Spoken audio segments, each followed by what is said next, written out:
নমস্কার, কেমন আছেন আপনারা? আশা করি আপনারা খুব খুব ভালো আছেন। তো এই গরমে তোমাদের সামনে আমি তুলে ধরবো একটা সুন্দর রেসিপি, যেটি ঘরোয়া উপায়ে সুন্দরভাবে এই গরমে তৈরি করে নিতে পারবেন আপনারা। তো আজকে আমি তোমাদের সামনে তৈরি করব আমের আইসক্রিম।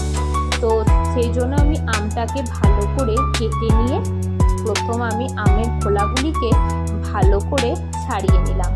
তো ছাড়ানোর পর আমি সেটি মিক্সার গ্রাইন্ডারে দিয়ে দিলাম এবং মিক্সার গ্রাইন্ডারে আমি ভালো করে আমটাকে আমি পেস্ট করে নিলাম। তারপর আমি আগে থেকে ফোটানো দুধ একটু চিনি দিয়ে আমি ফুটিয়ে রেখেছিলাম, ঘন করে রেখেছিলাম, সেটা আমি আমের সাথে মিশিয়ে দিলাম। তো তারপর আমি দিয়ে দিলাম একটু আমুল দুধ, যাতে সুন্দরভাবে টেস্টটা আসে। তো আমুল দুধটা দিয়ে ভালো করে আমি সেটা সব মিক্সড করে নিলাম। তো মিক্সটা করার পর এরপর আমি আর একটি আম নিলাম এবং ওই আমটিকে আমি ছোট ছোট টুকরো করে কাটলাম।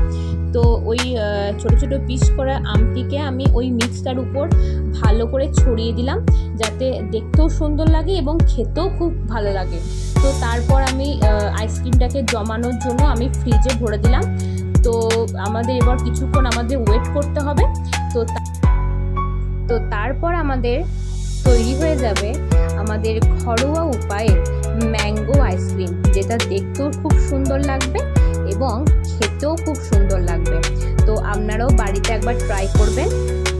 তো আজকে এই পর্যন্ত, দেখা হবে আপনাদের সাথে পরের মিলি ব্লগে।